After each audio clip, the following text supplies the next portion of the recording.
नमस्कार। आज की इस खास बातचीत में स्वागत है। आज हम जरा गहराई से उतर रहे हैं कक्षा 6 की विज्ञान की किताब के एक बहुत ही दिलचस्प अध्याय में। अध्याय 9, जिसका नाम है सजीव विशेषताएं एवं वासस्थान। हमारे पास स्रोत के तौर पर एनसीईआरटी की ये पाठ्यपुस्तक है, जाहिर है। और देखिए, इस चर्चा का मकसद है इस अध्याय की जो मूल बातें हैं उन्हें समझना, कि भाई ये सजीव चीजें क्या होती हैं, कहाँ रहती हैं और कैसे अपने आसपास के माहौल में ढल जाती हैं। कुछ वैसा ही है जैसे किताब में पहेली और बूझो है ना, वो अपनी यात्राओं पर अलग अलग जीवों को देखकर सोचते हैं, सवाल करते हैं। तो फिर कहाँ से शुरू करें? मेरे ख्याल से सबसे पहले ये समझना जरूरी है कि ये वासस्थान क्या बला है। हाँ, बिल्कुल। वासस्थान अगर आसान शब्दों में कहें तो किसी भी जीव का वो प्राकृतिक माहौल जहाँ वो रहता है, उसका घर, उसका पता, वो जगह जहाँ उसे जिंदा रहने के लिए जो भी चाहिए, खाना, पानी, हवा, रहने या छुपने की जगह, वो सब मिलता है। अब ये जंगल भी हो सकता है, पहाड़ भी, रेगिस्तान, समुद्र, यहाँ तक कि छोटा सा तालाब भी। हर जीव का अपना एक वासस्थान होता है। अच्छा, और इसी से जुड़ा हुआ एक और शब्द है अनुकूलन। ये वही है ना, वो खास गुण या आदतें जो किसी जीव को उसके घर में, उसके वासस्थान में रहने लायक बनाती हैं। एकदम सही कहा। अनुकूलन आप कह सकती हैं वो तरीका है जिससे कोई जीव अपने माहौल में फिट बैठता है। ये उसके शरीर की बनावट में कोई बदलाव हो सकता है या फिर उसकी आदतों में, व्यवहार में। अध्याय में ऊंट और मछली के उदाहरण दिए हैं, वो इसे बहुत अच्छे से समझाते हैं। ऊंट को ही ले लीजिए, रेगिस्तान में रहता है तो उसके लंबे पैर हैं ताकि शरीर गर्म रेत से ऊंचा रहे। वो पानी बहुत कम बाहर निकालता है, मल सूखा होता है, पसीना आता नहीं और कई कई दिनों तक बिना पानी पिए रह सकता है। ये सब क्या है? ये रेगिस्तान के लिए उसका अनुकूलन है। और मछली पानी में रहने के लिए उसमें क्या खास है? मछली का शरीर देखिए, आगे और पीछे से पतला, बीच में से थोड़ा चौड़ा। हाँ, धारा रेखीय कहते हैं शायद। बिल्कुल, धरा रेखीय, स्ट्रीमलाइंड। इससे पानी में तैरने में आसानी होती है। फिर शरीर पर चिकने शल्क होते हैं, तैरने के लिए पंख और पूंछ होती है, और सबसे जरूरी गलफड़े, जिनसे वो पानी में घुली हुई ऑक्सीजन से सांस लेती है। अच्छा, तो ये सब उसका पानी में रहने के लिए अनुकूलन हो गया। ठीक। वासस्थान और अनुकूलन। अध्याय में ये भी बताया है कि वासस्थान में सिर्फ जीव ही नहीं होते। हाँ, ये बहुत महत्वपूर्ण बात है। हर वासस्थान में 2 तरह के घटक होते हैं। एक तो जैविक घटक, यानी सारे सजीव, पौधे, जानवर, सूक्ष्म जीव सब, और दूसरे होते हैं अजैविक घटक, यानी निर्जीव चीजें, जैसे चट्टानें, मिट्टी, हवा, पानी, धूप, तापमान, ये सब। और असल में यही अजैविक घटक तय करते हैं कि किसी जगह पर कैसे जीव रह पाएंगे, कौन से पौधे उग पाएंगे। हाँ, वो बीजों वाला प्रयोग याद आ गया मुझे, एक्टिविटी 2। उसमें यही तो दिखाया था कि मूंग या चने के बीजों को सिर्फ पानी में भिगो देने से वो उग नहीं जाते। उन्हें हवा भी चाहिए, सही तापमान भी चाहिए। हाँ। कुछ बीजों को अंधेरे में रखा, कुछ को बिना हवा के पानी में डुबो दिया, और वो ठीक से अंकुरित नहीं हुए। हाँ, तो ये दिखाता है कि जीवन के लिए ये अजैविक घटक कितने जरूरी हैं। हवा, पानी, रोशनी, गर्मी। बिल्कुल। और यहीं पर एक और शब्द आता है, पर्यानुकूलन, एक्लिमाटाइजेशन। ये अनुकूलन से थोड़ा अलग है। अच्छा, कैसे? देखिए, अनुकूलन तो हजारों लाखों सालों में धीरे धीरे विकसित होता है और वो स्थायी होता है। लेकिन पर्यानुकूलन थोड़े समय के लिए होने वाला बदलाव है। जैसे हम मैदानी इलाकों से अचानक ऊंचे पहाड़ों पर जाते हैं तो शुरू में सांस लेने में थोड़ी तकलीफ होती है, सिर भारी लगता है। हाँ, होता है। पर कुछ दिनों में शरीर उस कम ऑक्सीजन वाले माहौल का आदी हो जाता है। ये जो एडजस्टमेंट हुआ, ये पर्यानुकूलन है। ये अस्थायी है। वापस मैदान में आएंगे तो शरीर फिर बदल जाएगा। समझ गया। तो अनुकूलन लंबा स्थायी बदलाव है और पर्यानुकूलन छोटा अस्थायी एडजस्टमेंट। चलिए, ये तो हुई कुछ बुनियादी बातें। अब जरा अध्याय के साथ कुछ अलग अलग वासस्थानों को देखते हैं। रेगिस्तान से शुरू करते हैं। ऊंट की बात तो हो गई, पर वहां और भी जीव रहते होंगे। हाँ, बिल्कुल। रेगिस्तान की मुख्य चुनौती क्या है? पानी की कमी और दिन में तेज गर्मी। तो ऊंट के अलावा वहां चूहे और सांप जैसे छोटे जीव भी पाए जाते हैं। अब इनके पास तो ऊंट जैसे लंबे पैर या पानी बचाने के खास तरीके नहीं होते। तो वो कैसे बचते हैं इतनी गर्मी से? वो जमीन के अंदर गहरे बिल बनाकर रहते हैं। दिन की तेज गर्मी में वो बिलों के अंदर आराम करते हैं, जहां ठंडक रहती है। और रात को जब मौसम ठंडा हो जाता है तब वो भोजन की तलाश में बाहर निकलते हैं। अच्छा, ये भी एक तरीका है, व्यवहार से अनुकूलन। हाँ, और पौधों की बात करें तो कैक्टस का जिक्र आता है। हाँ, कैक्टस, वो कैसे मैनेज करता है इतने कम पानी में? कैक्टस तो रेगिस्तान के अनुकूलन का एक क्लासिक उदाहरण है। उसकी सबसे बड़ी जरूरत है पानी बचाना। तो उसने क्या किया, पत्तियां या तो है ही नहीं या फिर वो कांटों में बदल गई हैं, कांटों में क्यों? ताकि वाष्पोत्सर्जन मतलब पानी का भाप बनकर उड़ना कम से कम हो। पत्तियों से ही सबसे ज्यादा पानी उड़ता है, और जो हमें हरा हरा हिस्सा दिखता है कैक्टस का, वो असल में उसका तना है। अरे, हाँ, और यही तना फोटोसिंथेसिस करके भोजन बनाता है। इस तने पर एक मोटी मोम जैसी परत भी होती है, वो भी पानी को बाहर निकलने से रोकती है। और जड़ें? जड़ें पानी की तलाश में जमीन में बहुत गहराई तक चली जाती हैं। कमाल है। मतलब रेगिस्तान में जीने के लिए सबने अपने अपने तरीके इजाद कर लिए हैं। हाँ, अच्छा, पहाड़ों पे चलते हैं, वहां तो बिल्कुल उल्टी कहानी होगी। ठंड और जानवर, जैसे याक का जिक्र आता है किताब में। हाँ, याक ठंड से बचने के लिए उसके शरीर पर बहुत लंबे घने बाल होते हैं, एक मोटी परत बना लेते हैं। इसी तरह हिम तेंदुआ है, उसके पूरे शरीर पर यहाँ तक कि पैरों और पंजों पर भी घना फर होता है। ये उसे बर्फीली चट्टानों पर चलने में भी मदद करता है और ठंड से भी बचाता है। और पहाड़ी बकरी, वो तो चट्टानों पर कूदती फांती रहती है। उसके लिए उसके खुर बहुत मजबूत होते हैं। उनकी बनावट ऐसी होती है कि वो पथरीली ढलानों पर भी आसानी से दौड़ भाग सके। तो देखिए, अलग वासस्थान तो बिल्कुल अलग तरह के अनुकूलन। बहुत दिलचस्प। अच्छा, अब घास के मैदानों, ग्रासलैंड्स की बात करें। वहां शेर और हिरण का उदाहरण दिया है। ये शिकारी और शिकार वाला एंगल बड़ा मजेदार है।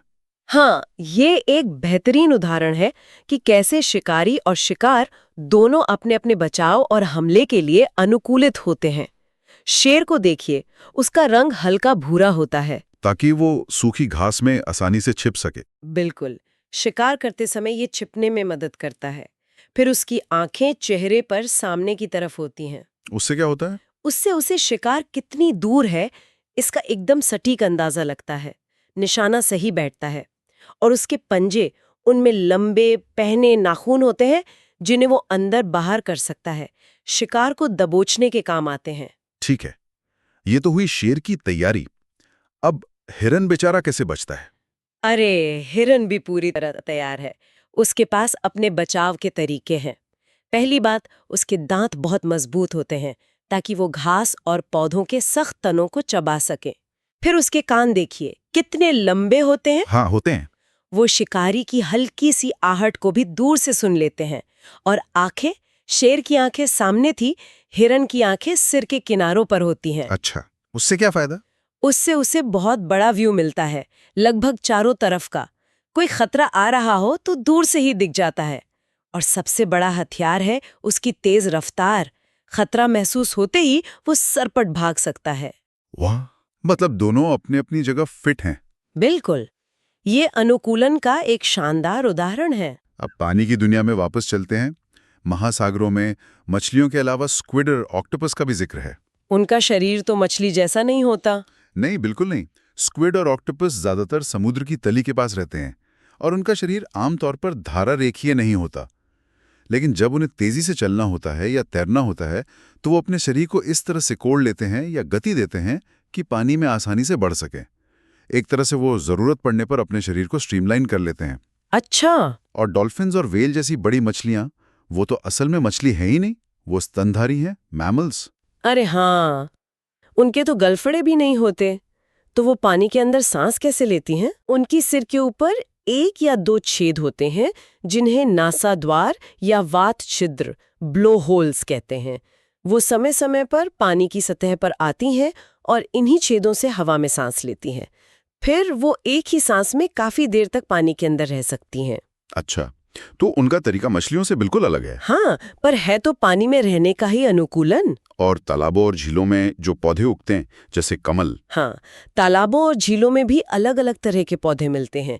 कुछ पौधे ऐसे होते हैं जिनकी जड़ें तो नीचे मिट्टी में धसी होती हैं, लेकिन उनके तने लंबे, खोखले और हल्के होते हैं। खोखले क्यों?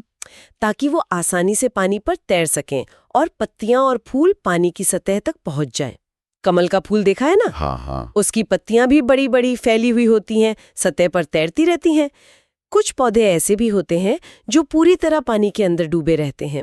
उनकी पत्तियां अक्सर बहुत पतली, फीते जैसी या बहुत कटी-फटी होती हैं, वो क्यों? ताकि पानी आसानी से उनके आर पार बह सके और पत्तियों को कोई नुकसान न पहुंचे। समझ गया। और मेंढक, वो तो दोनों जगह रहता है, जमीन पर भी, पानी में भी। बिल्कुल, मेंढक उभयचर कहलाता है। उसके पास दोनों जगह रहने के लिए अनुकूलन है। उसके पिछले पैर देखिए कितने लंबे और मजबूत होते हैं। हाँ, कूदने के लिए। हाँ, जमीन पर छलांग लगाने और शिकार पकड़ने में मदद करते हैं। और उन्हीं पैरों की उंगलियों के बीच में एक झिल्ली सी होती है, जाल जैसा, देखा है? हाँ। वो जाल युक्त पाद उसे पानी में तैरने में मदद करते हैं, एक पैडल की तरह काम करते हैं। तो वो जमीन का राजा भी, पानी का तैराक भी। बिल्कुल, दोहरा अनुकूलन। तो हमने इतने सारे अलग अलग वासस्थान देख लिए, रेगिस्तान, पहाड़, घास के मैदान, समुद्र, तालाब, और उनमें रहने वाले जीव और पौधे, और कैसे वो सब अपने अपने माहौल में ढल गए हैं, अनुकूलित हो गए हैं। पर इन सब में एक बात कॉमन है, ये सब सजीव हैं, लिविंग हैं। तो अब उस बड़े सवाल पर आते हैं, आखिर ये सजीव होने का मतलब क्या है? मतलब एक कुर्सी, मेज या पत्थर से एक पौधा, एक कीड़ा या एक इंसान अलग कैसे है? क्या चीज उन्हें सजीव बनाती है? हाँ, ये वाकई इस अध्याय का सार है। सजीव और निर्जीव में फर्क क्या है? अध्याय कुछ सामान्य विशेषताओं की बात करता है जो ज्यादातर सभी सजीवों में पाई जाती हैं। इनको समझकर हम पहचान सकते हैं कि कोई चीज सजीव है या नहीं। सबसे पहली और शायद सबसे बुनियादी जरूरत है भोजन। हर सजीव को ऊर्जा चाहिए, बढ़ने के लिए, अपने शरीर के अंदर की क्रियाएं चलाने के लिए, मरम्मत के लिए। और ये ऊर्जा भोजन से मिलती है। पौधे तो अपना खाना खुद बनाते हैं, है ना? धूप से। हाँ, पौधे प्रकाश संश्लेषण, फोटोसिंथेसिस से अपना भोजन बनाते हैं, और जंतु या तो पौधों को खाते हैं या दूसरे जंतुओं को खाकर ऊर्जा प्राप्त करते हैं। पर भोजन सबको चाहिए। ठीक है, पहली चीज भोजन। दूसरी पहचान है वृद्धि, ग्रोथ। सभी सजीव समय के साथ आकार में बढ़ते हैं। एक छोटा सा बीज एक विशाल पेड़ बन जाता है। एक छोटा सा चूजा बड़ी मुर्गी बन जाता है। हम भी तो बढ़ते हैं। बिल्कुल, ये जो बढ़ोतरी है ये अंदर से होती है। ये सजीवों का एक लक्षण है। निर्जीव चीजें, जैसे मान लीजिए रेत का टीला हवा से बड़ा हो गया, तो वो बाहरी जमाव है, अंदरूनी वृद्धि नहीं। सही बात। तीसरा लक्षण। तीसरा है श्वसन, रेस्पिरेशन, सांस लेना और छोड़ना। हम सब सांस लेते हैं, ऑक्सीजन अंदर लेते हैं, कार्बन डाइऑक्साइड बाहर छोड़ते हैं। ये सांस लेना असल में उस प्रक्रिया का हिस्सा है जिससे हमारे शरीर में भोजन से ऊर्जा बनती है। ज्यादातर जीवों को इस प्रक्रिया के लिए ऑक्सीजन की जरूरत होती है। पौधे भी श्वसन करते हैं क्या? वो तो कार्बन डाइऑक्साइड लेते हैं। पौधे फोटोसिंथेसिस के लिए कार्बन डाइऑक्साइड लेते हैं, वो दिन में होता है। लेकिन श्वसन वो भी करते हैं, और वो दिन रात करते हैं। श्वसन में वो भी ऑक्सीजन लेते हैं और कार्बन डाइऑक्साइड छोड़ते हैं, बस मात्रा कम होती है। अच्छा, ये नई बात पता चली। तो श्वसन भी सभी सजीव करते हैं। चौथी विशेषता है उद्दीपन के प्रति अनुक्रिया। उद्दीपन मतलब? उद्दीपन मतलब हमारे आसपास के माहौल में होने वाला कोई भी बदलाव जिसके प्रति हम कोई प्रतिक्रिया दिखाते हैं। जैसे मान लीजिए आपका हाथ गरम तवे पर लग जाए तो आप तुरंत हटा लेते हैं। गरम तवा उद्दीपन है, हाथ हटाना अनुक्रिया। हाँ, या फिर मनपसंद खाने की खुशबू आए तो मुंह में पानी आ जाता है। बिल्कुल। तेज रोशनी आंखों में पड़े तो आंखें बंद हो जाती हैं। कांटा चुभे तो दर्द होता है। ये सब उद्दीपन के प्रति अनुक्रिया है। ये तो जानवरों में तो साफ दिखता है, पर पौधे, क्या वो भी ऐसा करते हैं? हाँ, पौधे भी करते हैं, बस उनकी प्रतिक्रिया थोड़ी धीमी या अलग तरह की हो सकती है। जैसे छुई मुई का पौधा, उसे छूते ही पत्तियां बंद हो जाती हैं। अरे हाँ। कुछ फूल ऐसे होते हैं जो सूरज निकलने पर खिलते हैं और शाम को बंद हो जाते हैं। और वो प्रयोग भी है किताब में, एक्टिविटी 4, जिसमें गमले में लगा पौधा खिड़की के पास रखा है और वो धीरे धीरे रोशनी की तरफ मुड़ जाता है। हाँ, देखा है। तो ये सब क्या है? प्रकाश, स्पर्श, ये सब उद्दीपन है, और पौधे उन पर प्रतिक्रिया दे रहे हैं। कमाल है। ठीक है, अगला लक्षण, पांचवा है उत्सर्जन, एक्सक्रीशन। हमारे शरीर में बहुत सारी क्रियाएं होती हैं जिनसे कुछ बेकार या हानिकारक पदार्थ भी बनते हैं। Waste material. हाँ, अपशिष्ट पदार्थ। इन्हें शरीर से बाहर निकालना बहुत जरूरी होता है, वरना ये नुकसान पहुंचा सकते हैं। इसी प्रक्रिया को उत्सर्जन कहते हैं। जंतुओं में ये मल, मूत्र, पसीने के रूप में होता है। पौधों में भी अपशिष्ट बनते हैं, वो उन्हें कई तरीकों से बाहर निकालते हैं, जैसे कुछ पदार्थ गोंद या राल के रूप में जमा हो जाते हैं, या फिर पत्तियों के गिरने के साथ भी कुछ अपशिष्ट निकल जाते हैं। अच्छा, उत्सर्जन। छठा लक्षण तो शायद सबसे जरूरी है, प्रजनन, रिप्रोडक्शन। हाँ, अपने जैसे संतान उत्पन्न करना, ये जीवन को पीढ़ी दर पीढ़ी बनाए रखने के लिए बेहद जरूरी है। अगर जीव प्रजनन नहीं करेंगे तो उनकी प्रजाति ही खत्म हो जाएगी। सही बात है। तो जंतु या तो अंडे देते हैं जिनसे बच्चे निकलते हैं, या सीधे बच्चों को जन्म देते हैं। पौधे आमतौर पर बीजों से नए पौधे बनाते हैं। पर कुछ और तरीके भी होते हैं ना पौधों में, जैसे आलू से। ये काट कर लगा दे, कलम लगाना, उससे भी नया पौधा बन जाता है। ये सब अलैंगिक प्रजनन के तरीके हैं। ठीक है, प्रजनन हो गया। सातवां लक्षण है गति, मूवमेंट। जानवर तो चलते फिरते हैं, एक जगह से दूसरी जगह जाते हैं, खाना ढूंढने, पानी पीने या खतरे से बचने के लिए। पर पौधे तो एक ही जगह खड़े रहते हैं, फिर उनमें गति कैसे मानी जाएगी? ये सवाल बहुत अच्छा है। पौधे बेशक एक जगह से दूसरी जगह चलकर नहीं जाते, लेकिन उनके अंदर गतियां होती हैं। जैसे पानी और खनिज लवण जड़ों से ऊपर पत्तियों तक जाते हैं, पत्तियों में बना भोजन पौधे के दूसरे भागों तक पहुंचता है। ये अंदरूनी परिवहन भी एक तरह की गति है। फिर फूलों का खिलना और बंद होना, पौधे का रोशनी की तरफ मुड़ना, जड़ों का पानी की तरफ बढ़ना, ये सब गतियां ही हैं। ये किसी बस या कार की गति से अलग है, क्योंकि वो बाहरी बल से चलती हैं। सजीवों में गति अंदर से प्रेरित होती है। ये भी सही है।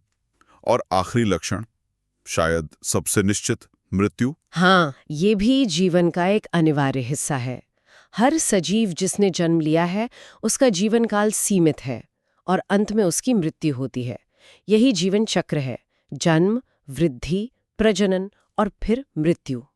और प्रजनन ही ये सुनिश्चित करता है कि किसी एक जीव की मृत्यु के बाद भी उसकी प्रजाति आगे बढ़ती रहे। तो ये हो गए सजीवों के मुख्य लक्षण: भोजन, वृद्धि, श्वसन, अनुक्रिया, उत्सर्जन, प्रजनन, गति और मृत्यु। लेकिन क्या ये हमेशा इतने साफ साफ लागू होते हैं? जैसे वो बीज वाला उदाहरण था, दुकान में बोरी में पड़ा बीज महीनों तक वैसा ही रहता है, न हिलता है न बढ़ता है। क्या वो सजीव है? हाँ, ये एक बहुत ही दिलचस्प सवाल है और दिखाता है कि जीवन को परिभाषित करना कभी-कभी कितना मुश्किल हो सकता है। बीज जो है वो एक तरह से सुप्त अवस्था में होता है, सोया हुआ, लेकिन वो जीवित होता है। उसके अंदर जीवन की सभी संभावनाएं मौजूद होती हैं।